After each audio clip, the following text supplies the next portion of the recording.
Welcome back to Real Estate 101. Today we're going to continue our discussion on employment law and talk a little bit about employer and employee rights in the sale of a business.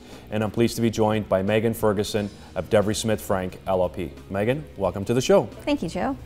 All right, Megan, so I want to start today's show and I want to ask you, what types of employment issues normally come up when a business is being sold? There are a lot of employment issues that come up when a business is being sold, and sometimes people underestimate the employee impact when they sell a business. So you have anything from employee retention, if you're trying to continue to run your business, to dealing with employees that are out on disability when you're selling a business, to whether or not, if you're selling a business, are you going to actually transfer the employees to the purchaser, or are you going to have to terminate your workforce? And so that last issue of terminating your workforce can actually be quite costly and needs a lot of consideration when you're selling a business. All right, so can someone who is buying a business, can the employees be part of that sale? Well, our courts are not a fan of treating our employees like chattel and thinking that we can just buy and sell humans. We dealt with those laws many, many years ago. But what you can do, and it's all going to depend on how the transaction is structured. If you're dealing with a share purchase, so an owner comes in and just actually buys the corporation itself, then employees, they'll most likely just transfer over to the purchaser because there won't be a legal entity change, and their employer will be the same. So what it says on their employment contract is going to continue on. But if we're dealing with an asset-only purchase, so say a company comes in and they just want the equipment or they just want the property, then there's no obligation for that purchaser to have to take on the employees, and there's no obligation for the employees to have to accept employment with the purchaser. All right, so let's say it's an asset sale and the buyer buys the assets of the business, the contracts, the equipment. Do they have to offer employment to the employees of that business? They don't have to offer employment to the employees. If they just want the assets, they can come in and say, we're just going to take the property. We're not going to take the employees. And in the purchase and sale agreement itself, it should actually address what's going to happen with the employees. Who's going to terminate them? Who's going to give them notice? Because you don't want that left up in the air. It can be very costly, and both the purchaser and the seller could wind up in a lot of costly litigation if they don't address it. Okay, so you worked for Hudson's Bay when Zellers was sold to Target. Didn't Target have to employ all the employees that were working at Zellers when it was bought? That's a very interesting question, and there was actually court cases about it. Target didn't have to employ the employees of Zellers. The transaction itself was real estate only. So Target came in and they had the right to take 220 leases from Zellers Incorporated, and then they could do with those leases as they wanted to do. So they didn't have to take the employees, and it was up to Target to decide, did they want to hire employees from Zellers at the end, or did they want to hire just their own staff to take on in their stores, and that's ultimately what they did. Okay, so let's say a seller sells a business.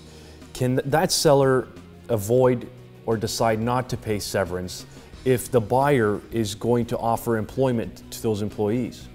Well, again, it's going to depend on how the transaction is actually structured, and this should really be set out in the purchase and sale, what's going to happen with the employees so that there's no gray area. But the seller has to be careful. If the purchaser decides not to employ the employees, then the seller has terminated the employees, and they will owe some sort of severance to the employees. Also, the employees don't necessarily have to accept the purchaser's offer, and so if they don't accept the purchaser's offer, then the employees are going to turn to the seller and say, where's my severance package? And so the seller really wants to put themselves in the best position to know, are they terminating the employees, or is the purchaser going to make offers? And if the purchaser does make offers, they'll want to know what employees actually accept those offers. Okay, so let's say the purchaser offers work or employment to these employees, and they turn it down, or they're not offered work. How much is the severance package? How is it calculated?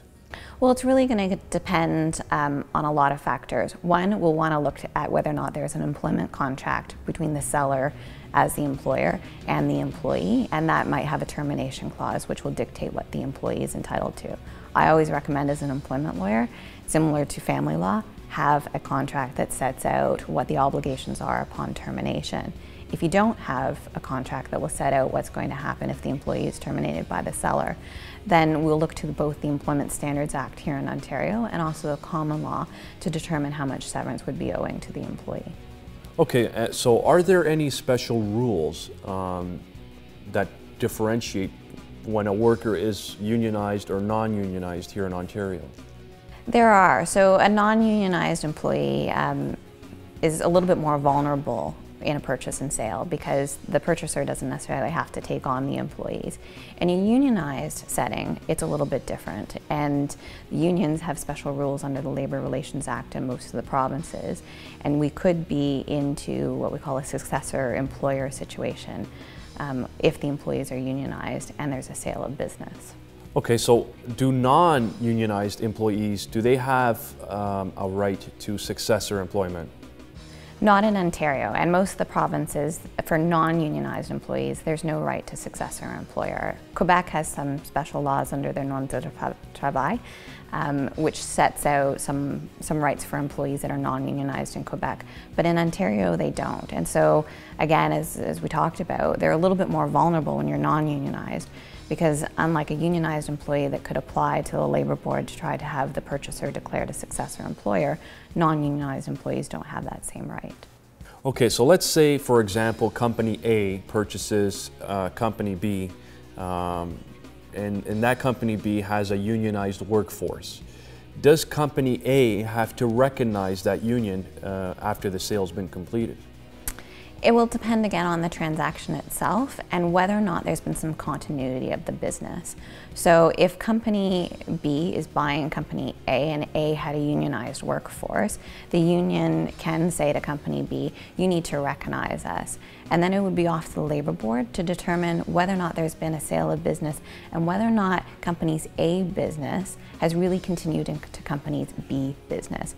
So a similar situation actually did happen with Sellers and Target, which is a subject of a Labour Board decision, where the union tried to argue that Zellers was continuing on in Target, but the Labour Board really sat there and went, do we really have a continuity of business, or are these two very separate businesses? And in that case, they found there was two very separate businesses. Okay, Megan, so for today's final question, can a seller put a clause into an agreement of purchase and sale that represents to a buyer that they won't become unionized at the completion of the sale? A seller should be very careful with that type of representation, and I wouldn't recommend putting that in a purchase and sale agreement because it's really not something that the seller has control over. If there's going to be a union activity in the final days of a closing of a purchase and sale agreement, a union might get in. And so you can put clauses in the purchase and sale agreement that talk about how many unions you might have at a location so that the buyer will know if it's a unionized workforce.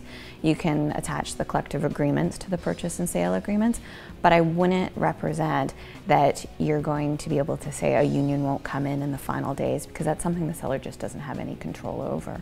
All right, Megan, good stuff. Thanks for coming on today's show, and I'm looking forward hopefully to seeing you sometime down the road. Thank you, Joe, for having me. So if you're having any issues in the sale of your business and need the help of an employment lawyer, get in contact with Megan Ferguson of Devery Smith Frank LLP. I'm your host, Joe Tresera. Thanks for watching, and we'll see you next time.